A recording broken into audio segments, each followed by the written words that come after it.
Hey guys, welcome to today's message, another conversation with Jesus that we're going to explore. And today in particular, it's about a woman who was rejected, who was ostracized, who many people thought wouldn't have been worth speaking to. But Jesus spent time with her. He shared with her some great truths and helped restore her. Even though many others wouldn't have done that. And today's message is all about what we can learn from that, how we can learn to approach people, how we learn to love people more. But also, if you were maybe feeling rejected and broken by people, it's a great message for you too. And at the end, on YouTube, if you're listening to this YouTube or Facebook, I'm also looking at a bit more about how we can tackle prejudice and what we can learn from Jesus in the story to tackle prejudice. But I hope you enjoy it. And without further ado, I'll hand you over to the message. You grew up, I wonder, did anybody teach you to be suspicious of somebody? You know when you grow up and everyone's looking around and your parents say to you, watch out, like, John's good there, John's saying no suspicion. My family taught me to be suspicious of a lot of people, okay? There's certain people, don't trust them, Jim, don't trust them. You know the feeling, okay? I'm sure you've had it. But I remember being a 15-year-old and I listened to the radio and the radio said these things. They're talking, they said, what did your parents tell you what people to be suspicious of? And the one person phoned in and they said, my parents told me never trust anybody with a monobrow. Okay, with the big like eyebrow across there. Now there was a problem when I listened to this, is I had a monobrow, I've still got one now, okay, but I had a really thick one. And as a 15-year-old, I was like, what's wrong with me, with my monobrow? Does anyone have that feeling? Okay, sometimes? And I was like, oh my goodness. So all I can say is I went home and I tried to shave my monobrow, okay? I used the electric razor, but the problem was I sort of went too far one way, went too far the other way, then went too far. And I looked a real mess with what I did to my eyebrows. It was absolutely awful, okay? What happens? And you know what? Sometimes we are taught to be suspicious of people. And sometimes when you're the person who others have been taught to be suspicious of, it's not really good. I could have made a massive mess of my eyebrows. Thank goodness I eventually stopped before it went too far. I had images of myself shaving off both sides, okay, and just being bald instead. Because, you know, I was a little bit hurt by what was shared on the radio.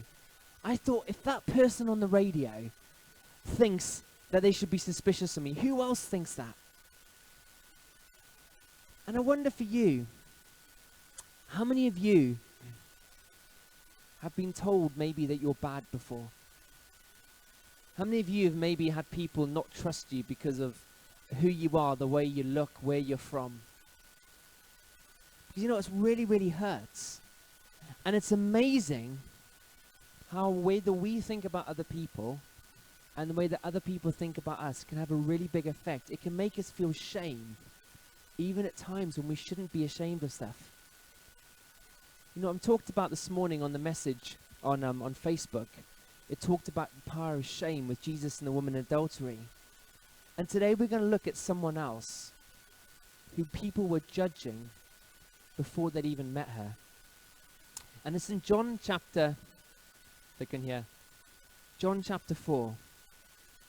And this is an example of how we should approach people without having any preconceived ideas. And I love the way that Jesus deals with this. So what happens is Jesus, he's been ministering, he's walking through an area, and he's basically, he's traveling from, here we go, he's traveling down to Jerusalem, okay, and he's going through Samaria. And as you can see here, Samaria was just above, like Judea and the Jerusalem area. And what Samaria was the northern part of Israel, or what used to be. And if you look back in the Old Testament, what happened was the kingdom to Israel broke into two countries. It broke into Israel in the north and Judah in the south. And the people of the north, which are called the Israelites, they were captured by the Assyrians.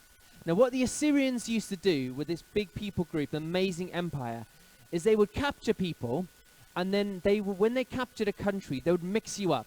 So say it's Europe and they captured Spain, Italy and France, they would mix all the people up. Because if they mixed the people up, that have more control. So what they did was the Assyrians came in, they captured the northern country of Israel, and then what they did was they then got them to intermarry with other people and other countries and other groups. And the people in the south here, in the Judea region, the true Jews, as I like to claim, they didn't marry anybody else when they were captured by the Babylonians, and they tried to keep themselves pure. So what happened was, for about 400 years, the Jews and what became the Samaritans hated each other. The Jews would look at the Samaritans and go, "You're disgusting. You've compromised on everything you've done. You've compromised on your faith.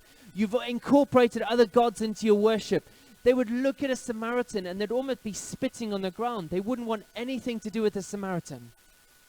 For 400 years, this had happened. So 400 years later, when Jesus is coming around, the Jewish people absolutely detested the Samaritans. So they're there walking. So Jesus is having to walk, though, to get from Nazareth and Capernaum down to Jerusalem. And one of the places they stopped was a place called Jacob's Well. Now, this wasn't a really nice place to stop, okay? This was just something where you get a drink. You didn't want to spend too long there if you're a good Jewish person, because you might touch a Samaritan, okay? And you think about social distancing now, when a Jew and a Samaritan just had social distancing because of who they were. And the only men who would stop there, or sort of a lot of the men who would stop, is because they wanted the services of some of the ladies.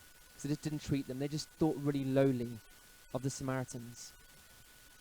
And at this well, the women would come in the morning in a group, or in the afternoon in a group together, in the evening, out of the sunshine.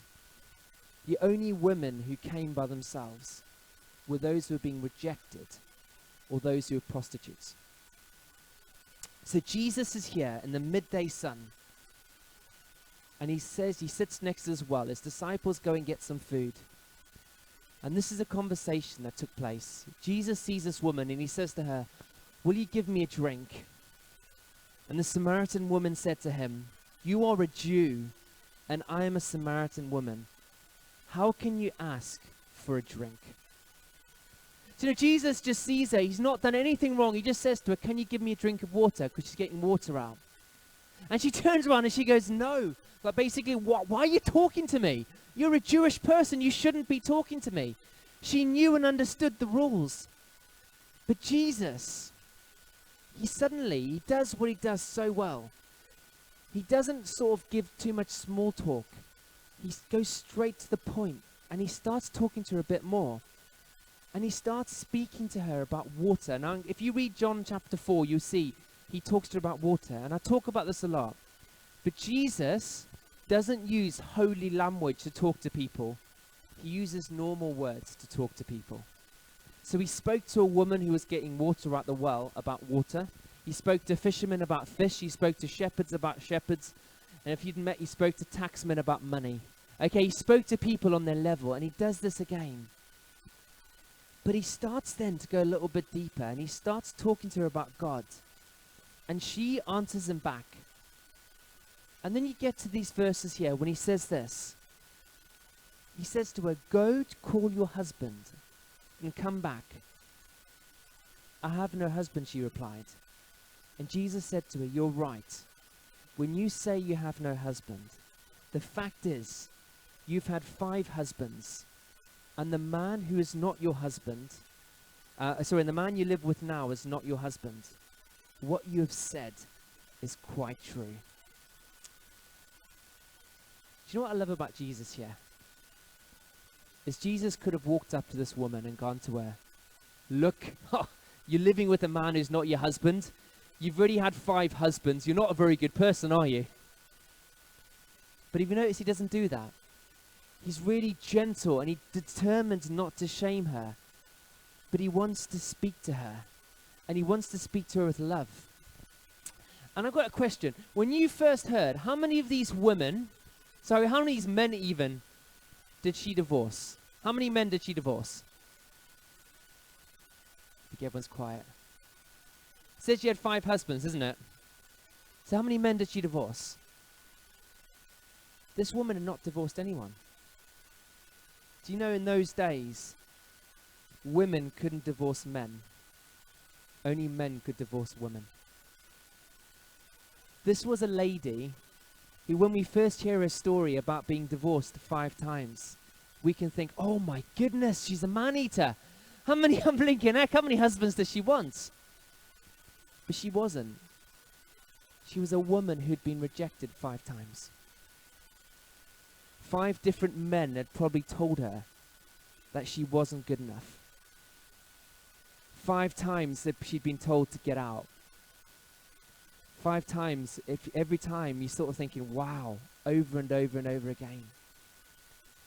She was really broken.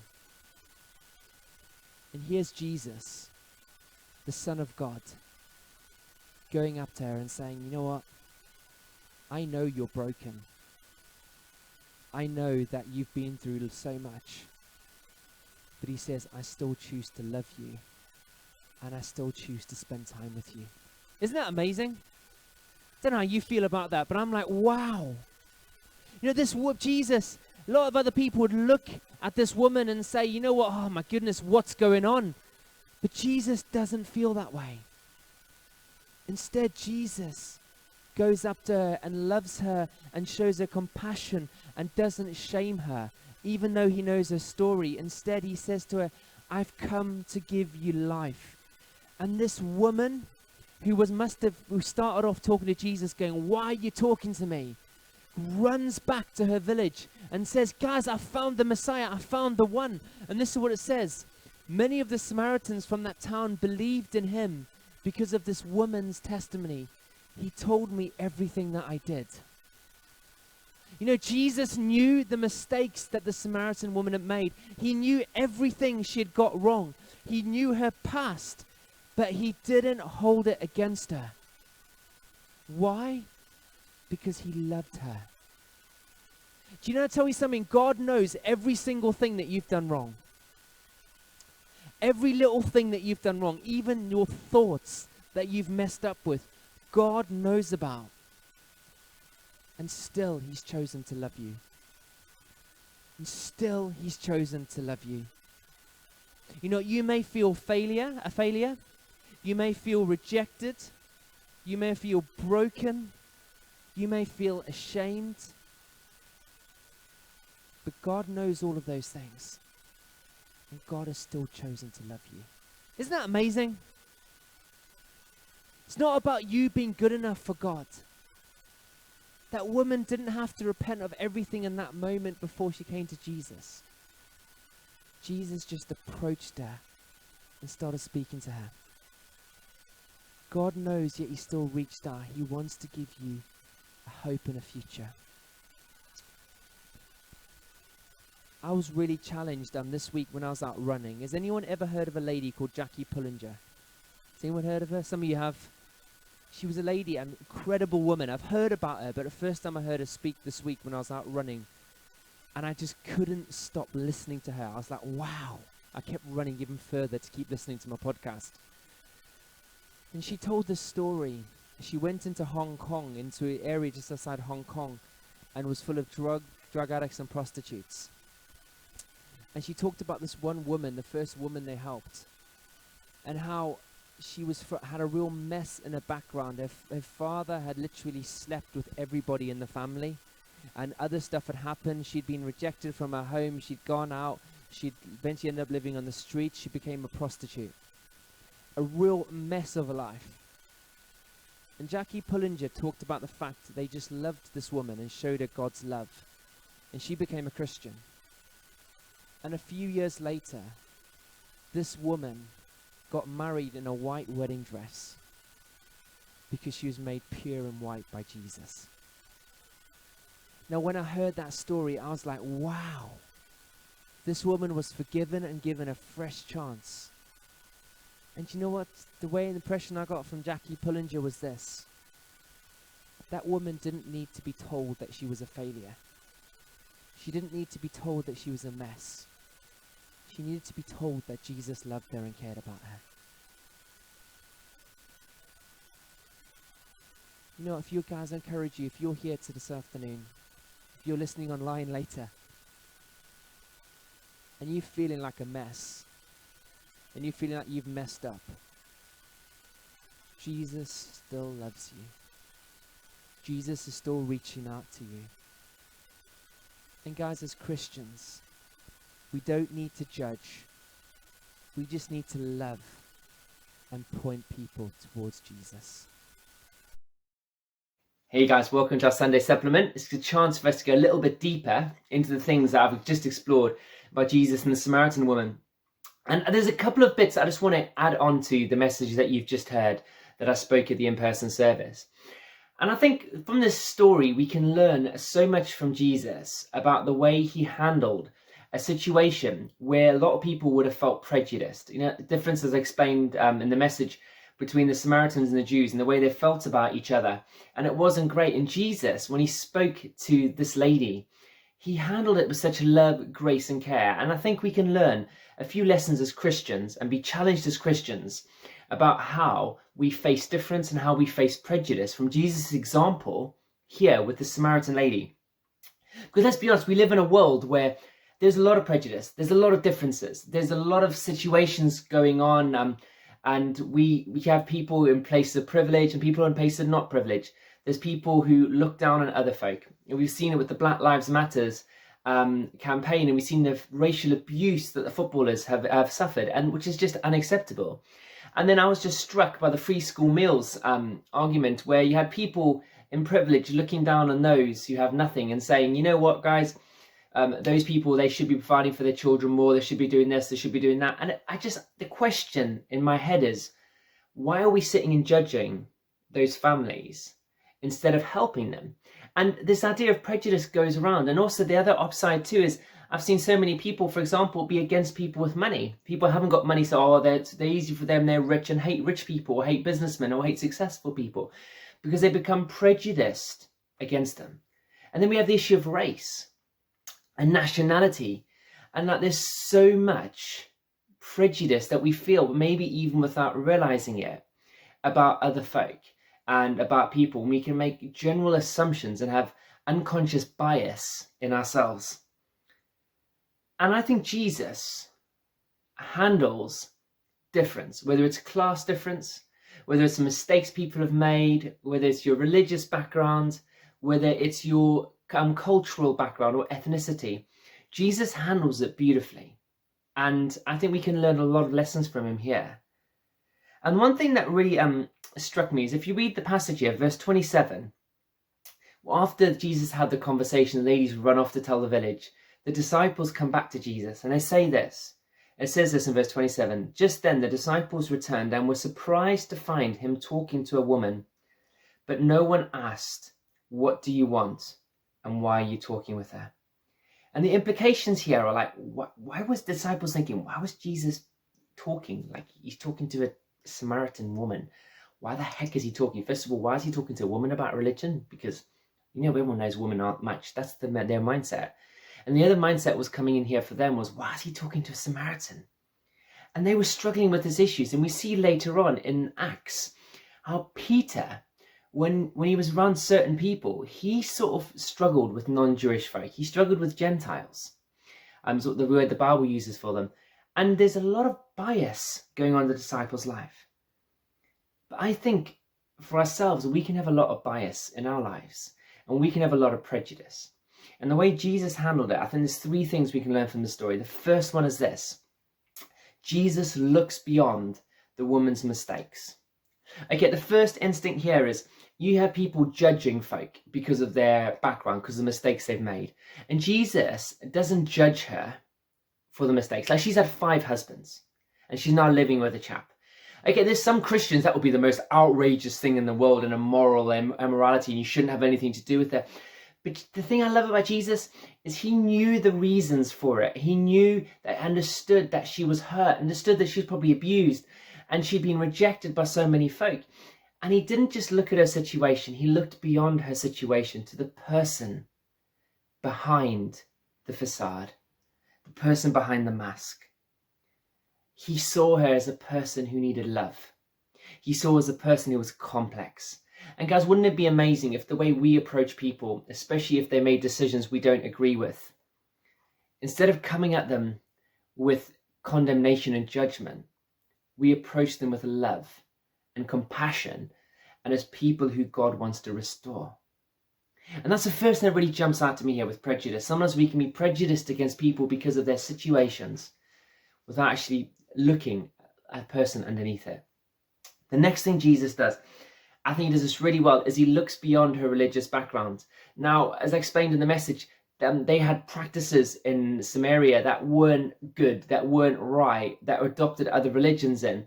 And so when Jesus starts talking to her, he starts chatting to her and she shares some of her background. He doesn't dismiss her background when she says about some of the things she's waiting for and her views on things. And Jesus engages her.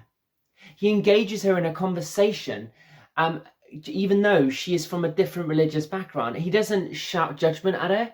He does it with love, with respect. And guys, you know, in a society that we live in, especially in a pluralistic society such as the UK now, where there's lots of different world views and world religious views and philosophical views, as Christians, we need to follow Jesus' example here and not ridicule people, not sit in judgment of people, but instead engage with people. You know, one of my favorite things to do is to sit down with my Muslim friends and just have a chat and talk about our differences and have a conversation. Why? Because I respect them and I respect their right to choose what they want to believe. And when we have a conversation and I don't come in with judgment and condemnation to them, they'll often respect me. I remember one Muslim I had a great conversation with, and he said, "Jim, you're one of the good ones that's talked about in the Quran." And I was like, "Oh, thank you." But as he still knew, his ambition was to convert me. He knew very well my position was to convert him, but we could have a conversation with respect. And Jesus here has a conversation with respect. He understands the differences. He doesn't ignore the differences. He doesn't ignore that she has a different worldview to he has. But he talks to her and he respects her and engages with her, while at the same time staying true to God's word. We can learn a lot from him here.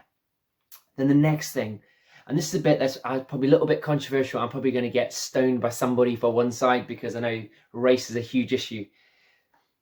But Jesus realizes, he acknowledges that she is of a different ethnicity, a different culture. He acknowledges she is Samaritan.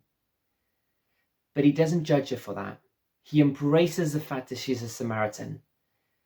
But he still connects with her on a human level. And guys, what has happened is, of my way I look at things, is often there's people groups maybe that we've been brought up with, that we've been told, oh, they're not good, don't trust them, don't trust these. And Jesus would have been brought up saying, with the Samaritans, people saying, don't trust them. But Jesus didn't take that into the conversation with the Samaritan woman. He knew there was differences. He spoke to her as a Samaritan woman. The Bible talks about her being a Samaritan woman. They embrace the fact that she's of a different culture. But they don't dismiss it. And Jesus still treats her like a human. And guys, we need to get this balance right as Christians, that we need not to have prejudice against people of different cultures, of different ethnicities, of different skin colours. We need to embrace their background, embrace their experiences and their worldview and their understanding of stuff. But at the same time, connect with them on a human level. And I could go a lot deeper on this. I'm not going to today. And if you want to chat with me more about it, have a chat with me. But I really think this is an important lesson we learn from Jesus here. That race doesn't have to be a dividing thing for us. That religion doesn't have to divide us from conversations. That people's experiences shouldn't divide us from conversations. But that instead we can still respect people, even if we maybe disagree with the way they go about things. And Jesus does this with such love, but at the same time, he stands firm on God's word and God's principles. And he doesn't compromise. And we need to do the same. And it's a really, really hard balance, because we mustn't go off on extremes of either way, of saying everywhere, of going too liberal, for want of a better way, or too right-wing, that we lose the message of the cross.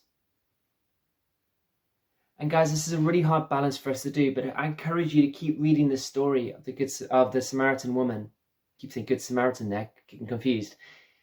But keep reading the story. the more you read it, the more you see how Jesus approached her with such love and compassion and not dismissing her. And just imagine a church where people can come in and they don't feel judged and ostracized because they're different, or because they're from a different nationality or different race. Now, we're fortunate in our church, we have loads of different people in our church and different backgrounds and amazing nationalities. Guys, let's continue to build that. But imagine if we got even better at that. We got even better at just connecting with people. We got even better at people with different faiths being able to come in and share with us and talk with us, and us pointing them towards Jesus in a loving, respectful way. Guys, imagine if people came into our church and we didn't judge them for the decisions that they made, and they feel loved and accepted, and we could help them become more the people that God has created them to be. Wouldn't that be incredible? I was really stunned the other day and just floored by a comment which was made by the mountain rescue team in Cumbria. What happened was they had to go and rescue some guys, I think from Leicester and Liverpool, who went up to Cumbria in the north of England. So it's quite a long drive. They broke lockdown rules and they got stuck. So the mountain rescue guys had to go out. And one of the mountain rescue guys has got injured, life-changing injuries, and they're raising money for him. And Naga Manchetti, the presenter on Radio 5 Live, said this: do you feel angry about the people who broke lockdown rules and who got stuck up that mountain that caused your friend to be in this position? And the person from Mountain Rescues on the radio turned around and said these words, which are so powerful. He said, in our job, it helps us not to judge, just to rescue. Because if we judge, then it will impact the way that we rescue.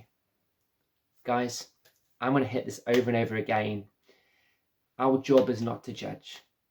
Our job is to love and leave the judging to God.